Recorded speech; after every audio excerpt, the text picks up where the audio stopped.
Hello दोस्तों, कैसे हैं आप। आपका स्वागत है एक बार फिर से ट्रैवल स्टोरीज बाय आरके में और मैं हूं आपका दोस्त रमन खदरिया। दोस्तों, सबसे पहले तो आपको मैं धन्यवाद कहना चाहूँगा क्योंकि जो पिछला एपिसोड था जिसमें मैंने मेरी अमरनाथ यात्रा का विवरण दिया था वो आप लोगों ने काफ़ी पसंद की है। मुझे काफ़ी मैसेजेस मिले हैं। अगर आपने मेरी अमरनाथ यात्रा की स्टोरी अभी तक नहीं सुनी है तो आप एपिसोड 4 अमरनाथ यात्रा में उसको सुन सकते हैं। तो दोस्तों, आज मैं आपको सुनाने वाला हूँ मेरी एक ट्रैकिंग की कहानी। ऐसी ट्रैकिंग जिसमें मुझे काफ़ी अच्छे अच्छे अनुभव हुए, काफ़ी एक्सपीरियंस मिले मुझे। और ये ट्रैकिंग मैंने की थी सन 2015 में जुलाई के महीने में। तो चलो मैं आपको लेके चलता हूँ एक ट्रैकिंग के ऊपर। उम्मीद करता हूँ आपको ये कहानी पसंद आएगी। तो दोस्तों, ये कहानी है कसोल और खीरगंगा ट्रैक की। ये बात है साल 2015 की। अब मुझे ट्रैकिंग करने की आदत लग चुकी थी। दिल्ली में जहाँ मैं काम करता था वहाँ महीने के दूसरे शनिवार की छुट्टी होती थी। मैं एक छुट्टी शुक्रवार या सोमवार की ले लेता और कहीं घूम आता। तो ऐसे ही एक दिन मैंने सोचा चलो मनाली चलते हैं। हालांकि मैं मनाली पहले भी जा चुका था, पर मनाली जाना काफ़ी आसान था। ऑफिस ख़त्म होने के बाद सीधा दिल्ली के कश्मीरी गेट बस अड्डे से बस पकड़ो और अगली सुबह मनाली। मैंने मेरे दोस्त राहुल को फ़ोन किया। राहुल मेरे बचपन का दोस्त था जो चंडीगढ़ में एक आईटी कंपनी में काम करता था। राहुल और मेरी ट्यूनिंग स्कूल टाइम से ही अच्छी थी। हमारी कभी किसी बात को लेकर लड़ाई नहीं हुई थी। अब तक मैं राहुल के साथ काफ़ी ट्रैवल कर चुका था। मुझे कहीं भी जाना होता तो मैं सबसे पहले राहुल को ही फ़ोन करता। तो राहुल ने फ़ोन उठाया और अब हम अपने जाने का प्रोग्राम बनाने लगे थे। लेकिन राहुल ने कहा क्यों ना मनाली के आसपास कहीं और चलें, क्योंकि हम मनाली पहले भी एक बार जा चुके थे। फिर थोड़ा रिसर्च करने के बाद कसोल का नाम सामने आया जो कि मनाली के पास में ही था। फिर हमने थोड़ा और रिसर्च की। अब हमारे सामने आया एक ट्रैक। इस ट्रैक का नाम था खीरगंगा। चूँकि मुझे ट्रैकिंग करने में मज़ा आता था तो हमने खीरगंगा ट्रैक करने का ही निश्चय किया। उस समय तक कसोल इतना फेमस नहीं था जितना आज है। सोशल मीडिया ने तो कसोल को बहुत ज़्यादा फेमस कर दिया है। तो ऐसे ही मेरी बात मेरे ही एक दोस्त मनोज से हुई। मनोज भी मेरा स्कूल का ही दोस्त है और दिल्ली में एक आईटी कंपनी में था। जब मैंने उसको बताया कि मैं और राहुल ट्रैकिंग करने का प्लान बना रहे हैं तो वो भी तैयार हो गया। अगले दिन राहुल का फ़ोन आया। उसने बताया कि उसका एक फ्लैटमेट जिसका नाम पवन है वो भी जाने की बात कर रहा है। क्योंकि मैं ट्रैवलिंग में ज़्यादा इन्वॉल्व था तो पूरी रिसर्च और होटल बुकिंग मुझे ही करनी थी। मैंने कसोल में एक अच्छा सा होटल बुक करवा लिया था। मुझे ऑनलाइन काफ़ी अच्छी डील मिल गई थी। अब तय हुआ कि राहुल और उसका फ्लैटमेट पवन वो चंडीगढ़ से जाएंगे और मैं और मनोज दिल्ली से जाएंगे। मैंने मेरी और मनोज की बस की टिकट भी बुक कर ली थी। अब सिर्फ इंतज़ार था यात्रा शुरू होने का। अब वो दिन आ गया, 10 जुलाई 2015। मैंने और मनोज ने बस पकड़ ली। हल्की बारिश भी हो रही थी। उत्तर भारत में जुलाई अगस्त का महीना मानसून का होता है और मौसम का अनुमान लगाना बहुत कठिन। कब बारिश होगी कब नहीं, ये सब पता करना बहुत ही मुश्किल होता था। हालांकि आज हम गूगल पर 1 मिनट में ये पता लगा सकते हैं कि क्या कल बारिश होगी या नहीं, लेकिन 2015 तक भी ये इतना आसान नहीं था। अब हम बस में बैठ चुके थे। ये एक प्राइवेट बस थी। सीट्स भी काफ़ी कंफर्टेबल थी। मैंने राहुल को फ़ोन किया कि हम चल पड़े हैं और मैंने उनको ये भी याद दिलाया कि हमको भुंतर उतरना है। दोस्तों, भुंतर कुल्लू से पहले पड़ता है और भुंतर में एयरपोर्ट भी है। इसके लिए भुंतर काफ़ी फेमस भी है। भुंतर से ही एक रोड कसोल की तरफ जाती है। दिल्ली चंडीगढ़ से कुल्लू मनाली जाने वाली हर बस भुंतर में रुकती है, क्योंकि भुंतर जो है वो मनाली हाईवे पर ही है और कुल्लू से थोड़ा सा पहले पड़ता है। रात को 12 बजे लगभग हमारी बस चंडीगढ़ क्रॉस कर ही रही थी और मैंने राहुल को फ़ोन करके पूछा, हाँ भाई कहाँ पर है। उसने बताया कि उसकी बस भी लगभग आधा घंटा पहले ही चंडीगढ़ से रवाना हुई है। अब सुबह के 6 बजे थे। हमारी बस एक पेट्रोल पंप पर रुकी। बस से बाहर निकले तो ठंडा बारिश वाला मौसम हो रहा था। अब चारों तरफ पहाड़ ही पहाड़ दिखाई दे रहे थे और पहाड़ों के आसपास बादल। अब बस भुंतर पहुंचने ही वाली थी। लगभग 7 बजे बस ने हमें भुंतर उतारा।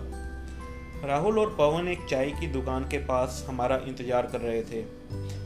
हम गले मिले और एक नए ट्रिप के साथ आने की बधाई दी।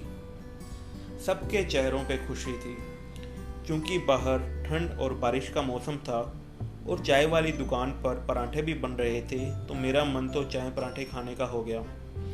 मैंने मज़े से चाय पी और पराठे खाए और बाकियों ने सिर्फ चाय पी। अब कसोल की बस आने ही वाली थी। कुल्लू से भुंतर और कसोल की बस हर आधे घंटे में चलती है। तो ऐसे ही थोड़ी देर में बस आ गई और हम अपने बैग्स लेकर बस में बैठ गए। अब बस ने कुल्लू मनाली हाईवे छोड़ के दाईं तरफ टर्न लिया और पार्वती नदी का पुल पार किया। अब हम 2 पहाड़ों की श्रृंखला के बीच बहती नदी के दाईं तरफ बनी संकरी सड़क पर पहाड़ों की ओर चढ़ाई कर रहे थे। नदी का पानी बहुत तेज और खतरनाक बहता दिखाई दिया। ये पार्वती वैली से निकलने वाली पार्वती नदी थी, जो मानसून के समय काफ़ी भयानक हो जाती है। बस में बैठे लोगों ने बताया, कुछ दिन पहले एक कार का एक्सीडेंट हो गया था और वो कार नदी में गिर गई। कुछ पता नहीं लगा उस कार का कि कहाँ बहकर चली गई। हम थोड़े सहम गए कि हमें भी थोड़ा इस बात का ध्यान रखना पड़ेगा। मैं बस की खिड़की के पास बैठा पहाड़ों और बादलों और नदियों को निहार रहा था। प्रकृति की सुंदरता बारिश में कितनी बढ़ जाती है, ऐसा सोचकर खुश था।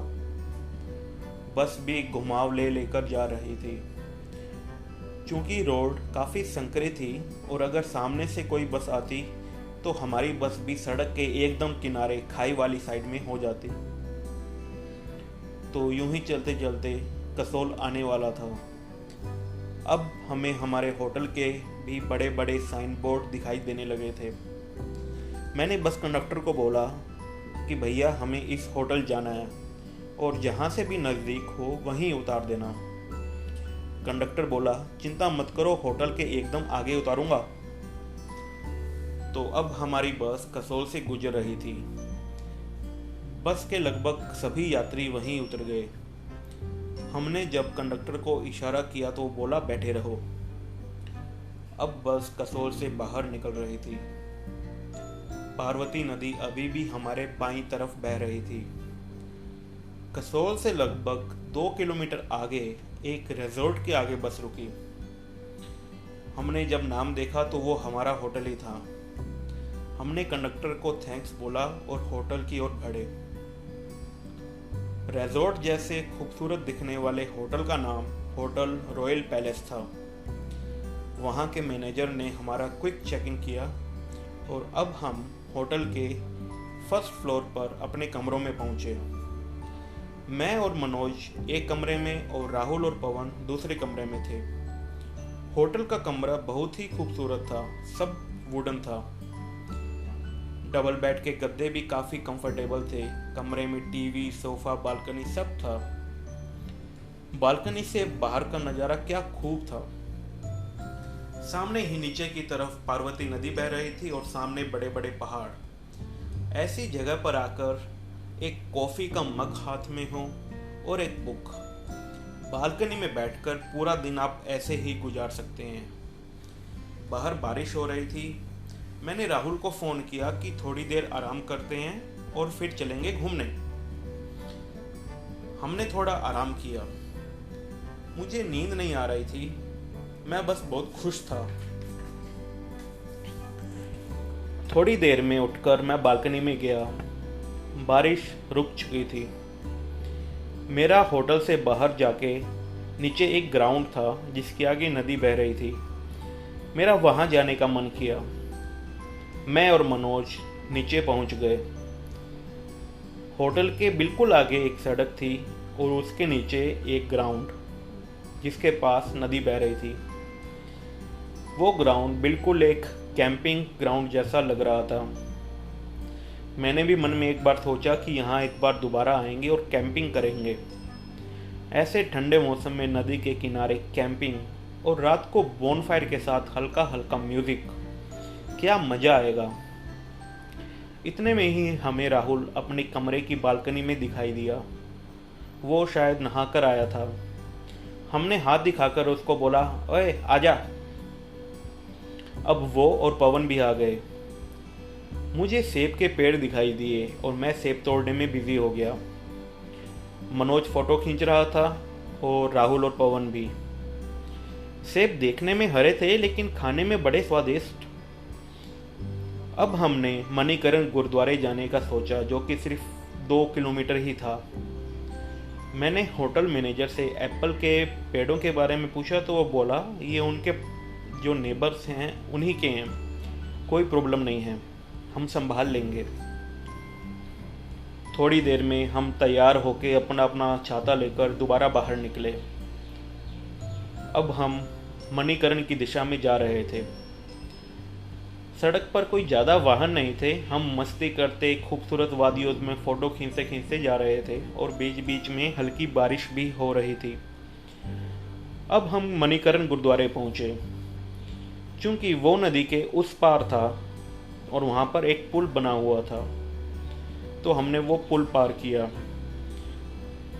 गुरुद्वारे के अंदर जाते ही सीधे हाथ में गर्म पानी का एक कुंड था जिसमें आप नहा भी सकते हैं।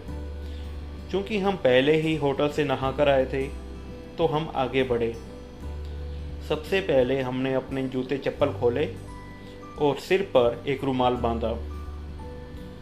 सीधा जाने पर सीढ़ियाँ थी और उस सीढ़ियों के दाईं तरफ एक बड़ा सा हॉल था जो कि दरअसल एक लंगर हॉल था। सिखों ने अपने गुरुओं द्वारा दी गई लंगर लगाने और सेवा करने की शिक्षा को अच्छे तरीके से निभाया है। वहीं गुरुद्वारा कमेटी का ऑफिस भी था जहां लोग रहने के लिए कमरों का पूछ रहे थे। हमें गुरुद्वारा दिखाई नहीं दिया और भूख भी काफ़ी लगी थी। मैंने गुरु के वचनों को याद किया, पहले पंगत फिर संगत, मतलब पहले भोजन फिर भगवान की पूजा। दोस्तों, सिखों के गुरु बाबा नानक ने लंगर प्रथा शुरू की थी जिसमें अमीर गरीब और जाति का भेदभाव मिटाकर सबको एक साथ जमीन पर बिठाकर भोजन करवाया जाता था।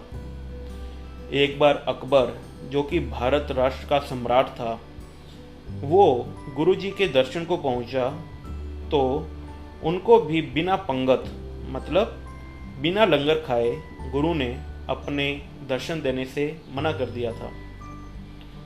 हम भी थाली और गिलास लेकर वहां जमीन पर बिछी दरी पर बैठ गए। दोस्तों, गुरुद्वारे में अंदर जाने से पहले आपको अपने सर पर कपड़ा बांधना होता है।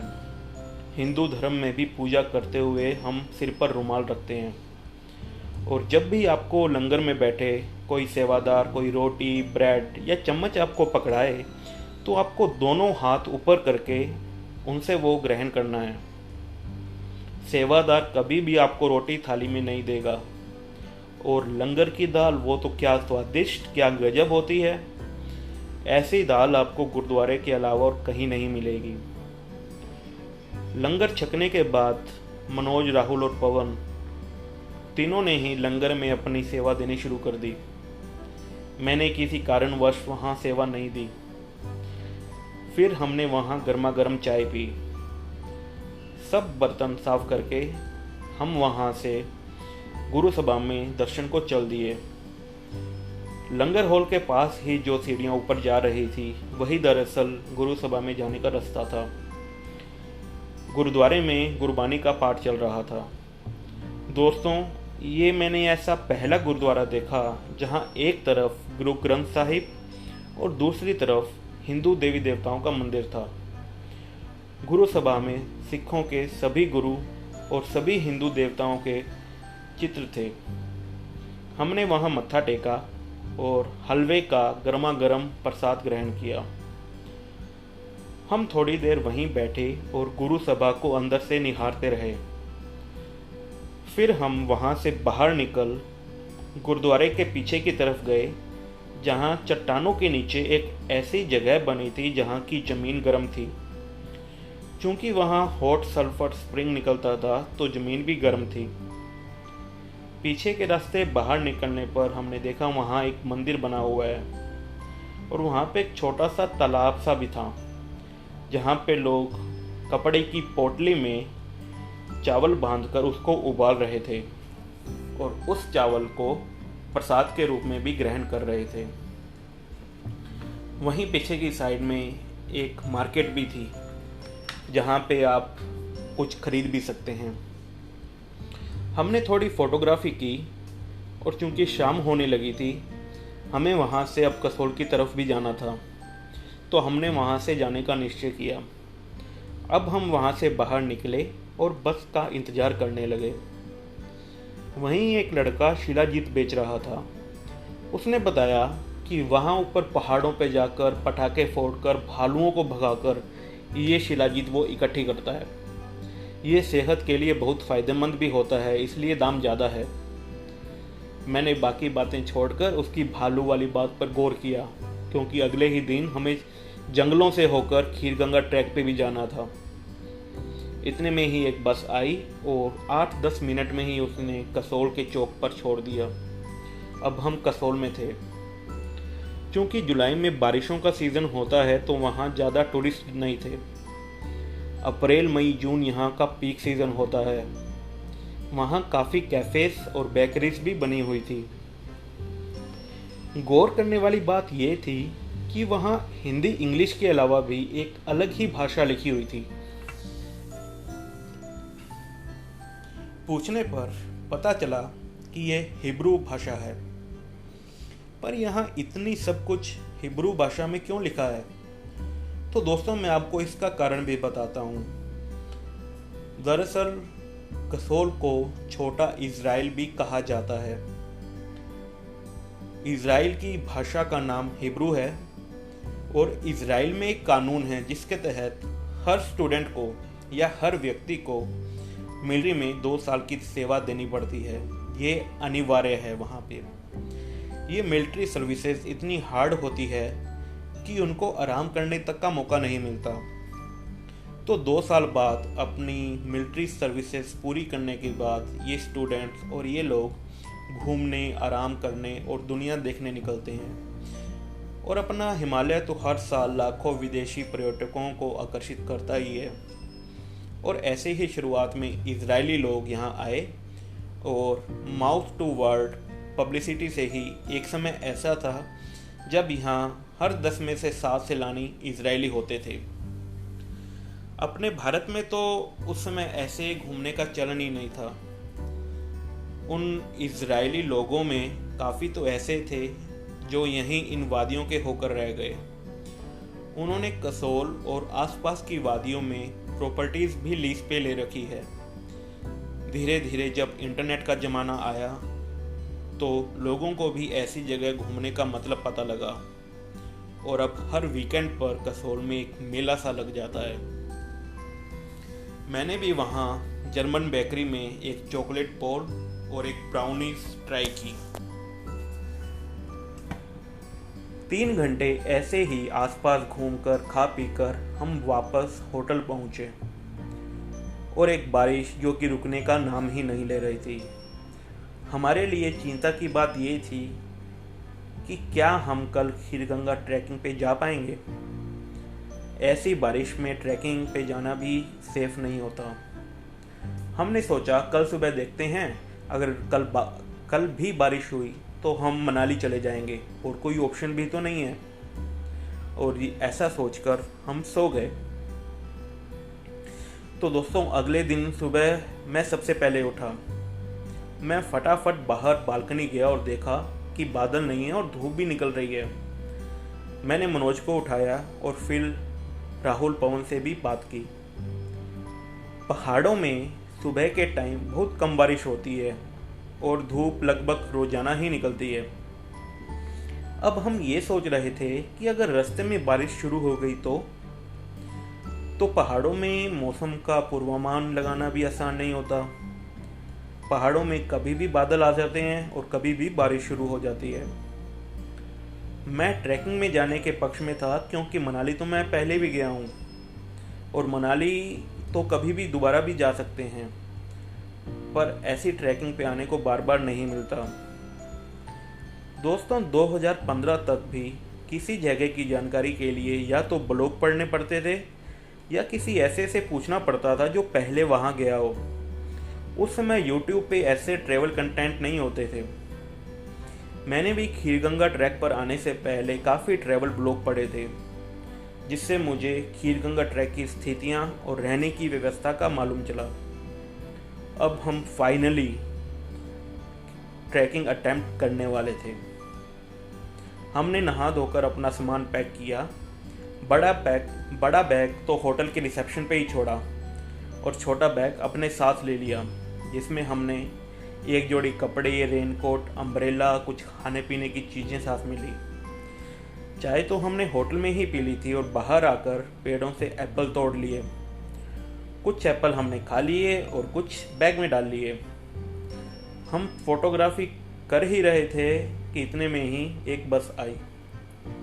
दोस्तों खीरगंगा ट्रैक बारशेनी विलेज से शुरू होता है और बस के ऊपर जो बस कुल्लू से आती है तो काफ़ी बस मणिकर्ण गुरुद्वारे तक आती है और काफ़ी बस बारशेनी विलेज तक भी जाती है। तो आपको बारशेनी विलेज की बस पकड़नी है। हमने भी बस पकड़ ली। कसोल से बारशेनी विलेज लगभग 20 किलोमीटर है और लोकल बस करीब 1.5 घंटा ले लेती है। अब हम बस में सवार हो चुके थे। बस सवारियों के लिए 15-20 मिनट मणिकर्ण गुरुद्वारे रुकी और लगभग 1.5 घंटे बाद बारशेनी विलेज पहुंची। हमने बस वाले से बस की टाइमिंग का पता किया क्योंकि अगले दिन हमें वापस कुल्लू भी जाना था। हमें वापस अगले दिन कुल्लू जाकर हमें चंडीगढ़ और दिल्ली की बस भी पकड़नी थी।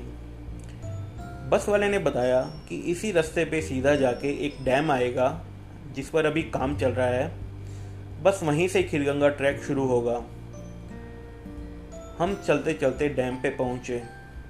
नीचे नदी बह रही थी और सामने हरे भरे पहाड़ दिखाई दे रहे थे, लेकिन हमें नहीं पता लगा कि आखिरकार खीरगंगा जाना कहाँ से है।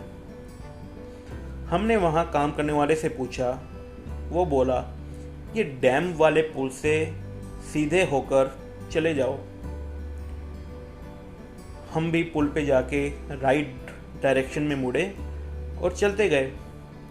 अब आगे एक तो कीचड़ था और एक जेसीबी भी वहाँ पे काम पे लगी हुई थी। हमने वहाँ फिर पूछा खीरगंगा ट्रैकिंग का रास्ता किधर है, तो जेसीबी ने पहाड़ के साइड में बनी एक छोटी सी पगडंडी की तरफ इशारा किया कि यहाँ से चले जाओ। हमने उस पगडंडी को पकड़ा और चलते गए। अब हम चलते ही चले जा रहे थे। हमारे बाईं तरफ मतलब लेफ्ट में नदी बह रही थी, दाईं तरफ पहाड़ी पर बनी पगडंडी पर हम चल रहे थे। हमें चलते चलते 1 घंटा होने को आया, लेकिन ना ही कोई रास्ते में कोई गांव आया और ना ही हमें रास्ते में कोई मिला। हमने सोचा कि कहीं कोई गलत रास्ते पर तो नहीं आ गए, लेकिन हम उस पगडंडी से ऊपर चढ़े थे जहाँ से पुल पर काम करने वाले लड़के ने हमें रास्ता दिखाया था। मैंने ब्लॉग में पढ़ा था कि रास्ते में 2-3 गांव भी पड़ते हैं, पर हमारे सामने अभी तक कोई गांव नहीं आया। गांव तो दूर की बात है, हमारे सामने तो अभी तक कोई इंसान भी नहीं आया था। हम एक अलग ही रोमांच में चल रहे थे। अब तकरीबन 1 बज चुका था। आसमान में भी बादल छाने लगे थे, पर हमें अब मज़ा आ रहा था। हमने पगडंडी पर पेड़ गिरकर बंद हुए रास्ते को पार किया था और एक जगह तो एक बड़ी सी चट्टान ने उस पगडंडी को बंद किया हुआ था। मतलब उस पगडंडी के ऊपर लैंडस्लाइड से एक बड़ी सी चट्टान गिरी हुई थी। हमने बड़ी मुश्किल से एक दूसरे का हाथ पकड़कर उसको पार किया। लेफ्ट साइड में गहरी खाई थी, लेकिन जैसे तैसे हमने उस चट्टान को पार किया। ऐसी परिस्थितियों को पार करके आगे बढ़ना मन में एक अलग ही विश्वास पैदा करता है। अब हमने देखा कि हमारे साथ साथ एक सुंदर सा बालों वाला कुत्ता भी साथ साथ चल रहा था। ये एक पहाड़ी कुत्ता था। अक्सर पहाड़ों पे ट्रैकिंग करते करते आपको ऐसे कुत्ते मिल जाएंगे जो आपके साथ साथ ही ट्रैकिंग पर जाएंगे, फिर एकदम ही वो कहीं पे गायब भी हो जाएंगे। तो दोस्तों, ऐसे ही हमें चलते चलते 2 घंटे हो चुके थे। आसमान में भी काले बादल छा गए थे और हल्की हल्की बारिश की बूंदें भी पड़नी शुरू हो गई थी। थोड़ी ही देर बाद हमने एक पहाड़ी के मोड़ को पार किया और देखा कि पहाड़ों से एक बहुत बड़ा झरना बह रहा है। वो झरना बहुत बड़ा था। मैंने अपने जीवन में इतना बड़ा झरना नहीं देखा था, और वो भी इतने नज़दीक से। बारिश का मौसम होने के कारण झरने में पानी भी बहुत बह रहा था। एक बार तो हम अपनी सब थकान भूल गए और सब कुछ भुलाकर प्रकृति के इस खूबसूरत उपहार को निहारते रहे। हमने वहाँ काफ़ी फ़ोटोज़ भी खींची। मैंने अपनी पानी की बोतल भी झरने के पानी से भर ली। अब हम फिर से चलने को तैयार हुए। उस वाटरफॉल को पार करने के लिए एक नहीं 2 पेड़ के जो तने होते हैं वो वहाँ पे लगा रखे थे। लाइक जैसे एक पुल होता है, उन्होंने उस वाटरफॉल को पार करने के लिए 2 पेड़ के तने वहाँ पे लगाए हुए थे। शायद वो लोकल लोगों ने लगाए थे, जिससे किसी को परेशानी ना हो वाटरफॉल पार करने में। तो हमने वो जो पुल था, जो पेड़ के तने थे, उनसे होते हुए वो वाटरफॉल पार किया। वो भी एक अलग ही एक्सपीरियंस था कि मतलब मैंने ऐसे पहले कभी नहीं किया था कि ऐसे किसी वाटरफॉल को या किसी नदी को या किसी को ऐसे पार करना नेचुरल तरीके से। तो अब हल्की हल्की बारिश शुरू हो चुकी थी। ऐसे ही चलते चलते कि पता नहीं हम सही रास्ते पे जा भी रहे हैं या नहीं, हम सिर्फ चले जा रहे थे। क्योंकि अब बारिश हो रही थी, बादलों से अंधेरा भी हो रहा था और अब हम जंगलों से गुजर रहे थे। बारिश की वजह से काफ़ी जगह फिसलन भी थी। अब मेरी नज़र एक बोर्ड पे पड़ी जिस पे लिखा था, इस जगह से एक बहुत अच्छा और प्यारा लड़का गिरकर मर गया, भगवान उसको शांति प्रदान करे। जैसे ही हमने ये बोर्ड पढ़ा, हम सब डर गए कि पता नहीं अब क्या होने वाला है। क्या पता जंगल में से कोई भालू निकल कर आ जाए, क्या पता यहाँ कोई भूत रहता हो, क्या पता आगे का रास्ता और भी ज़्यादा कठिन हो। हालांकि अब अगर मैं कभी भी वो समय याद करता हूँ तो सोचता हूँ क्या दिन थे वो, क्या अलग ही रोमांच था। पर एक्चुअल में उस समय हमारी फटी हुई थी। हमने हौसला किया कि जो भी होगा देखा जाएगा, आगे बढ़ते रहो। अब हमारे पास कोई ऑप्शन भी तो नहीं था, क्योंकि हम काफ़ी आगे आ गए थे चलते चलते। अब दोपहर के लगभग 3:30 बज चुके थे। फिर जैसे कि एक चमत्कार हुआ और साक्षात भगवान ही हमारी मदद करने आ गए हों। हमें आखिरकार दूसरी तरफ से कोई आता हुआ दिखाई दिया। वो एक लोकल अंकल जैसे लग रहे थे। हमने उनको रोककर नमस्ते किया और पूछा, खीरगंगा और कितनी दूर है? वो बोले, अभी 2-2.5 घंटे और लग जाएंगे। अंकल ने हमारा ठिकाना और काम पूछा, हमने बता दिया। फिर मैंने अंकल से पूछा, अंकल मैंने इंटरनेट पे पढ़ा था कि खीरगंगा जाते हुए रास्ते में 2-3 गांव आते हैं, पर अभी तक तो रास्ते में कोई गांव भी नहीं आया और ना ही पिछले 3-4 घंटे में हमें कोई मिला। अंकल ने बताया कि ये रास्ता शॉर्टकट है जो कि दूसरे रास्ते से थोड़ा मुश्किल है। ज़्यादातर लोग बारशेनी में जो डैम है वहाँ से नीचे उतर जाते हैं और नदी के बाईं तरफ वाले मीन्स लेफ्ट तरफ वाले जो रास्ता है वहाँ से जाते हैं। उस रास्ते में 2 गांव पड़ते हैं, बट तुमने शायद वो पुल को सीधे रास्ते से पार कर लिया। इस रास्ते से काफ़ी लोकल लोग और जो टेंट वाले होते हैं वो यहाँ से निकलते हैं। ये रास्ता एक तो जंगल से होके जाता है और थोड़ा सा मुश्किल भी है एज़ कंपेयर जो कि दूसरा रास्ता है जिससे सभी लोग आते जाते हैं। फिर अंकल ने पूछा कि ऊपर जाकर कहाँ रहोगे। हमने बताया कि पता नहीं, कोई टेंट वगैरह देख लेंगे। तब अंकल बोले, ऊपर एक मंदिर है, वहाँ ज़रूर जाना और गर्म पानी के कुंड में भी नहाना, तुम्हारी सब थकान चली जाएगी। और रहने के लिए वहाँ एक खीरगंगा कमेटी की धर्मशाला बनी है जो कि मंदिर के नीचे ही है। वहाँ जाकर मेरा नाम ले देना, वो तुम्हें कमरा दे देगा। वहाँ रहने खाने की पूरी व्यवस्था है। अंकल ने बताया कि वो उस कमेटी का प्रधान है। मेरा नाम लोगे तो वो तुमको कमरा दे देगा। अंकल बोले 100 रुपये के हिसाब से हर बंदे का उसको दे देना, इतना काफ़ी है। हमने अंकल का कॉन्टैक्ट नंबर लिया और धन्यवाद बोलकर आगे बढ़े। अब हमारी खुशी का ठिकाना ही नहीं था। हम खुद को काफ़ी भाग्यशाली समझ रहे थे। हम अगर उस रास्ते से जाते जहाँ से सब जाते हैं तो इतना बड़ा झरना कैसे देख पाते। अब तो हमारे रहने का इंतज़ाम भी हो गया था और वो भी बहुत कम पैसे में। चूँकि अब सब कुछ साफ था तो हम भी कॉन्फिडेंस में आ गए। तो ऐसे ही चलते चलते हमने देखा कि जो कुत्ता हमारे साथ साथ और आगे आगे चल रहा था वो अचानक रुक गया। मैंने नोटिस किया और दोस्तों को बोला, ये क्यों पीछे रुक गया, चलो देखते हैं चलकर। जैसे ही हम उसके पास पहुंचे तो देखा वो कुत्ता तुरंत उठा और एक दूसरे रास्ते पर जाकर खड़ा हो गया। हमने गौर किया, जिस रास्ते से हम आ रहे थे तो एक पॉइंट ऐसा था जहाँ पर वो कुत्ता रुका हुआ था, जहाँ पे एक रास्ता सीधा जा रहा था और एक हल्का सा ऊंचाई पर जा रहा था।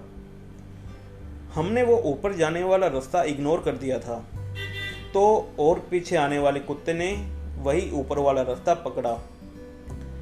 आगे जाकर वो कुत्ता रुक गया, शायद हमें कह रहा हो, आ जाओ दोस्तों चलें। हमने एक पल सोचा कि कुत्ता हमारे आगे आगे ही चल रहा था, जैसे ही हमें रास्ता दिखा रहा हो। कुत्ता सबसे समझदार जानवर भी है और ये कुत्ता तो बड़ा सही भी लग रहा है। शायद हम ही गलत रास्ते पे चल पड़े थे, क्या पता ये रास्ता आगे से बंद हो सकता है कि ये रास्ता कहीं और जाता हो। हमने कुत्ते पे विश्वास किया और उसके पीछे चल पड़े। अब फाइनली हमें एक छोटा सा टेम्परेरी सा होटल दिखाई दिया। उसमें कुछ लोग भी बैठे थे, शायद वो भी ट्रैकिंग पे जा रहे थे। पूछने पर पता लगा कि वो लोग रेगुलर रास्ता, मतलब वो रास्ता जिसे सभी लोग आते हैं, वहीं से आ रहे थे और वो हम ही थे जिन्होंने ये जंगल वाला कठिन रास्ता पकड़ लिया था। ये टेंट उसी जगह पर बना था जहाँ ये दोनों रास्ते मिलते हैं। आगे का रास्ता अब एक ही होने वाला था। हमें चलते को लगभग 4-4.5 घंटे हो चुके थे और मुझे काफ़ी भूख भी लगी थी। हमने वहाँ मैगी खाई और चाय पी। गर्मा गर्म मैगी खाकर और चाय पीकर कुछ राहत मिली। अब हम वापस चलने को तैयार हुए तो मैंने देखा कि कुत्ता कहीं दिखाई नहीं दे रहा। जैसे कुत्ता गायब हो गया हो। हमने 5 मिनट उसको ढूंढा, पर वो शायद जा चुका था। हमने मन ही मन उस कुत्ते को धन्यवाद दिया। पिछले 4 घंटे हमारे लिए काफ़ी यादगार रहने वाले थे। हमने सबसे पहले जंगली रास्ता चुना, फिर हमें वो कुत्ता मिला जिसने हमें सही रास्ता दिखाया। हमने खतरनाक लैंडस्लाइड्स हुए रास्तों को पार किया, फिर वो बड़ा सा वाटरफॉल आया और फिर वो अंकल मिले जिन्होंने हमारे रहने का इंतज़ाम कर दिया था। आपकी लाइफ में अगर मुश्किलें भी आए तो आपको घबराना नहीं चाहिए, क्योंकि इन मुश्किल रास्तों के आगे ही एक बहुत ही शानदार और सुहाना सफ़र की शुरुआत होगी। अब हम दोबारा आगे बढ़े। अब हम आधा रास्ता तो पार कर ही चुके थे और अब हमें काफ़ी लोग भी मिलने शुरू हो गए थे। आगे के रास्ते में चढ़ाई ज़्यादा थी और बारिश की वजह से फिसलन होने पर हमें भी संभल कर चलना पड़ रहा था। अब हमें भी थकान होने लगी थी। हमने 2 लोगों का सामान एक बैग में डालकर पैक किया था। मेरे बैग में मेरा और मनोज का सामान था, जो कि पूरे रास्ते मैंने ही उठाए रखा था। हालांकि मनोज से मुझसे बैग मांगा भी कि आधे आधे रास्ते उठा लेते हैं, लेकिन मैंने मना कर दिया। दोस्तों, बिना बैग के ट्रैकिंग की फील भी तो नहीं आती। तो आखिरकार काफ़ी चलने के बाद हमें टेंट दिखाई देने शुरू हुए। वहाँ घाटी में बहुत सारे टेंट लगे हुए थे, पर हमें तो इन सब टेंट को पार करके सबसे ऊपर जाना था, जहाँ मंदिर कमेटी वालों की धर्मशाला थी। हमें अब वो मंदिर दिखाई दिया जो कि सबसे ऊपर था और उसके लगभग 50 मीटर नीचे वो धर्मशाला। हम वहाँ पहुँचे और प्रधान जी का नाम लेकर बोला, हमें कमरा चाहिए। वहाँ के देखरेख करने वाले ने हमें तुरंत कमरा दे दिया। कमरे में नीचे काफ़ी गद्दे बिछे हुए थे और ओढ़ने को काफ़ी कंबल और रजाई भी पड़ी थी। उनके पास शायद 3-4 कमरे ही थे और एक रसोई बनी हुई थी। हम बारिश में भीगे हुए थे और ठंड भी काफ़ी लग रही थी। हमने गर्मा गर्म चाय पी तो कुछ राहत मिली। हमारे कपड़े पसीने और बारिश से बुरी तरह भीगे हुए अलग ही महक रहे थे। सबसे पहले राहुल खड़ा हुआ कि चलो ऊपर चलें मंदिर की तरफ, गर्म पानी के कुंड में नहाकर भी आएंगे। हम में से किसी का मन नहीं था, पर राहुल को तैयार होते हुए देख मेरा मन भी हो गया। अब मैं भी फटाफट खड़ा हुआ और मैं भी राहुल के साथ चल पड़ा। बाद में पीछे मुड़कर देखा तो मनोज भी आ रहा था। हम तीनों सबसे पहले गर्म पानी के कुंड के पास पहुँचे। वहाँ एक बड़ा सा कुंड था। एक साइड में कपड़े रखने के लिए छप्पर भी लगा हुआ था, ताकि बारिश में किसी का सामान गीला ना हो। हमने कपड़े उतारे। बाहर बहुत ज़्यादा ठंड थी। कुंड के पास पहुंचकर जब पानी को हाथ लगाया तो पानी बहुत ज़्यादा गर्म था। सबसे पहले हमने अपने पैर पानी में डाले और वहाँ कुछ देर बैठे रहे। जब पैर थोड़ा नॉर्मल हुआ तो हम पानी में खड़े हो गए। अब कुंड का पानी हमारी कमर तक आ रहा था। मैंने गर्म कुंड का पानी हाथ में लेकर मुंह पर और सिर पर डालना शुरू किया। दोस्तों, क्या खूबसूरत नज़ारा था वो। चारों तरफ बड़े बड़े पहाड़, एक पहाड़ पर गर्म पानी का कुंड और उस कुंड में नहाते हुए हम, और ऊपर से हल्की हल्की बारिश भी हो रही थी। ऐसे दृश्य का विश्वास करना भी मुश्किल था। हम सब बहुत ज़्यादा खुश थे।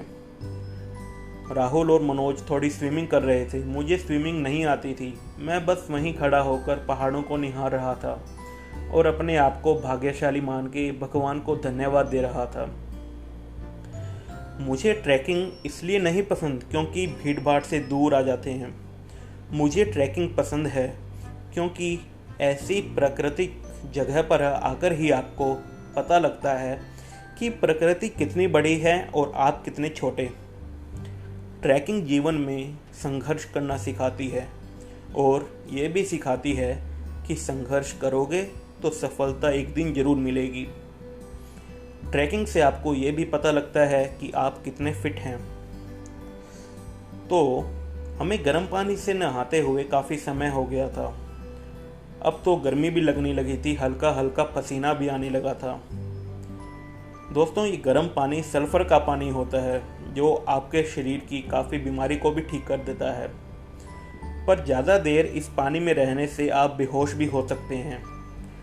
जैसे ज़रूरत से ज़्यादा ठंड का मौसम आपके शरीर को ख़राब करता है, वैसे ही ज़रूरत से ज़्यादा गर्म भी। अब हमने नहाकर कपड़े पहने और मंदिर में दर्शन किए। फिर हम अपने कमरे में वापस आ गए और खाने का इंतज़ार करने लगे। थोड़ी देर में खाना बनने की आवाज़ भी आई। हम रसोई में गए और गर्मा गर्म चावल राजमा खाए। पहाड़ों के चावल राजमा की तो बात ही कुछ और होती है।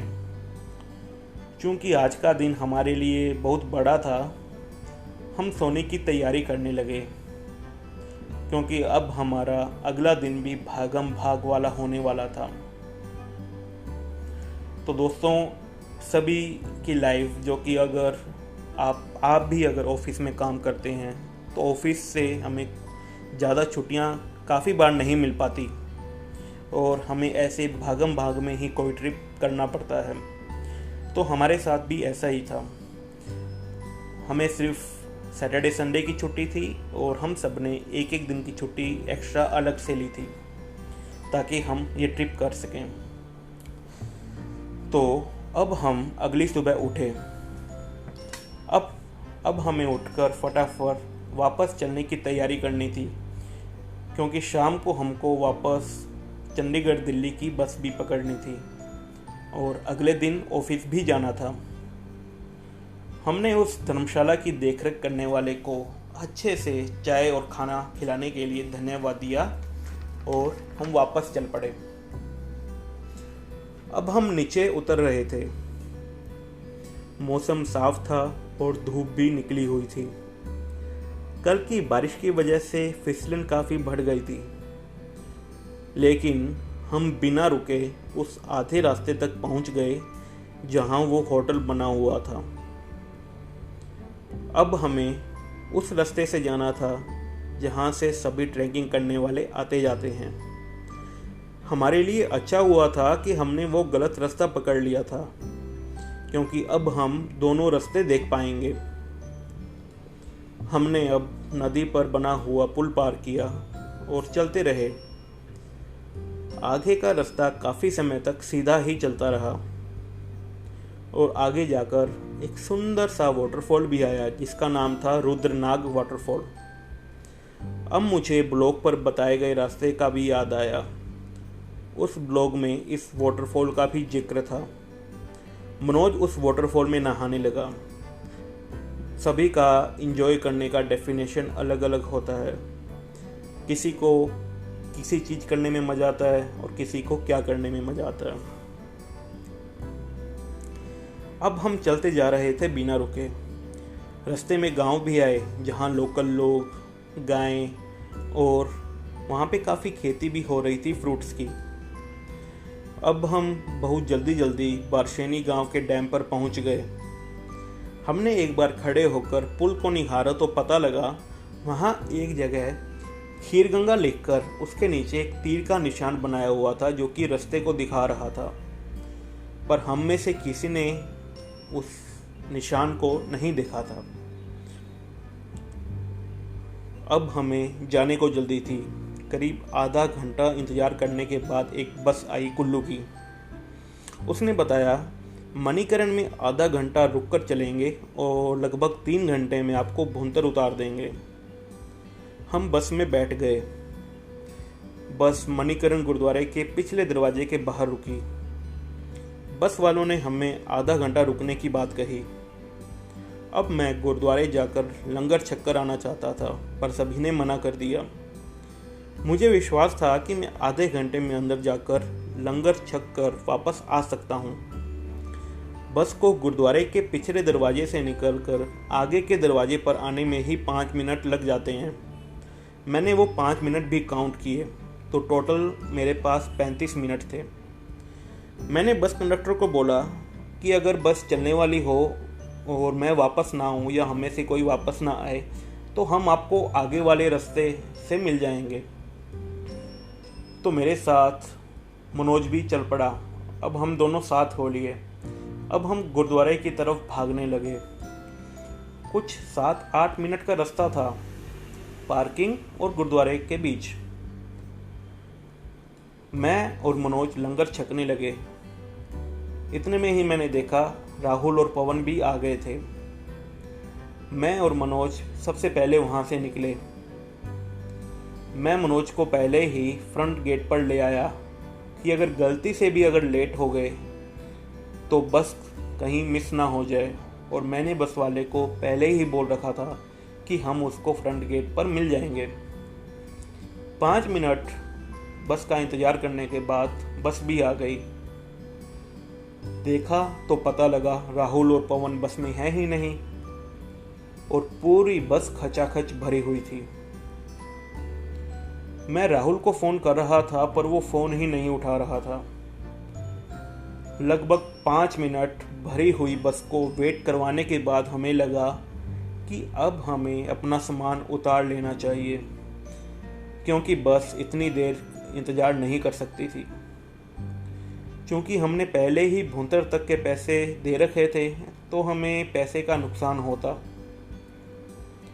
पर जैसे ही हमने एक बार आखिरी बार पीछे की तरफ बड़ी उम्मीद से देखा कि शायद राहुल और पवन आ रहे हों, तो हमें राहुल और पवन आते दिखाई दिए। दरअसल वो लंगर छककर पीछे वाली पार्किंग में चले गए थे जहाँ पर बस ने छोड़ा था। शायद वो 1-2 मिनट लेट हो गए होंगे और बस वाले ने भी बिना इंतज़ार किए गाड़ी निकाल ली, क्योंकि मैंने उसको बोला था कि अगर हम टाइम से यहाँ पे बस में वापस ना आए तो हम आपको आगे वाले गेट पर मिल जाएंगे। अब हम सब बस में सवार हो गए। कंडक्टर काफ़ी नाराज़ हो रहा था क्योंकि हमने उनको काफ़ी लेट करवा दिया था। उनकी बाकी बसेस से भी थोड़ा कंपटीशन रहता है और हमारे लिए थोड़ी सी परेशानी और बची थी, और वो था अपने होटल से हमारा बाकी का सामान उठाना। हमने अपना आधा सामान होटल के रिसेप्शन पर रखा हुआ था और कंडक्टर अब बहुत नाराज़ होता अगर मैं उसको बोलता कि प्लीज़ 2 मिनट इंतज़ार और कर लेना। अब मणिकरण गुरुद्वारे से होटल का रास्ता सिर्फ 2 किलोमीटर का था। मैंने होटल मैनेजर को फ़ोन लगाया और रिक्वेस्ट की कि हमारे दोनों बैग किसी के साथ बाहर भिजवा दो। मैंने उसको 1 मिनट के अंदर अंदर पूरी घटना समझाई और बस बात करते करते ही 2-4 मिनट में ही उसकी होटल के आगे पहुंच गई। मैनेजर बहुत हेल्पफुल था।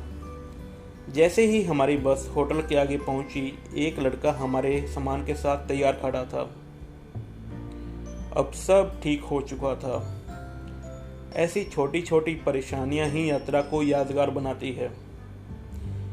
हर समय हम समय से भुंतर पहुंच गए और हमने अपनी अपनी बस पकड़ ली। तो दोस्तों, कुछ ऐसी थी हमारी कसोल और खीरगंगा ट्रैकिंग वाली यात्रा। क्या आप भी कभी कसोल और खीरगंगा ट्रैकिंग पे गए हैं? दोस्तों, पिछले 5 सालों में हम 2015 में गए थे और अभी 2020 है। पिछले 5 सालों में सोशल मीडिया ने बहुत प्रभाव डाला है घूमने के ऊपर। अब आपको अगर कहीं भी घूमने जाना है तो आपको हर जानकारी मिल जाती है। गूगल मैप पर आप जाने का रास्ता देख सकते हैं, कितना टाइम लगेगा वो आप देख सकते हैं। अगर आपको फ़ोटोज़ देखनी है तो इंस्टाग्राम पे आपको सब फ़ोटोज़ अवेलेबल हैं। आपको बाकी कोई भी जानकारी चाहिए तो यूट्यूब वीडियोस आज आप देख सकते हैं। लेकिन 5 साल पहले तक भी सोशल मीडिया, इंस्टाग्राम, यूट्यूब ये इतने ज़्यादा नहीं चलते थे। हालांकि एंड्रॉयड फ़ोन थे हमारे हाथ में जिससे हम अच्छी फ़ोटो खींच सकते थे। इतनी टेक्नोलॉजी आ चुकी थी, लेकिन उस समय भी कोई यूट्यूब और इंस्टाग्राम ज़्यादा यूज़ नहीं करता था जितने आज के समय कर सकते हैं। गूगल वेदर रिपोर्ट, वो भी आज काफ़ी अपडेट हो चुकी थी। तो दोस्तों, आपको मेरी ये यात्रा कैसे लगी मुझे ज़रूर बताना। अगर आपको मुझसे बात करनी है या मुझे कोई सजेशन देना है तो आप मेरे इंस्टाग्राम पर मेरे से कनेक्ट हो सकते हैं। आप इंस्टाग्राम पे सर्च कीजिए RK डिस्कवरिंग इंडिया। मैं रिपीट करता हूँ, RK discovering India. RK discovering India अगर आप गूगल भी करेंगे तो आपको मेरे सभी सोशल मीडिया हैंडल्स मिल जाएंगे। और दोस्तों, मेरे ये पॉडकास्ट सिर्फ स्पॉटिफाई ही नहीं, लगभग मेजर सभी पॉडकास्ट पे अवेलेबल हैं। इवन iTunes, गूगल पॉडकास्ट और काफ़ी अलग अलग पॉडकास्ट के ऊपर भी मैंने इसको अपलोड कर दिया है। तो दोस्तों, उम्मीद करता हूँ आपको मेरी आज की यात्रा अच्छी लगी होगी। और अगर आपने मेरी पिछले वाली अमरनाथ यात्रा नहीं सुनी है तो वो भी आप सुन सकते हैं। तो दोस्तों, मिलते हैं अब अगले एपिसोड में बहुत जल्दी, कुछ अलग यात्रा के साथ और कुछ अलग इंटरेस्टिंग एक्सपीरियंसेस के साथ। तो दोस्तों, मिलते हैं दोबारा। जय हिंद।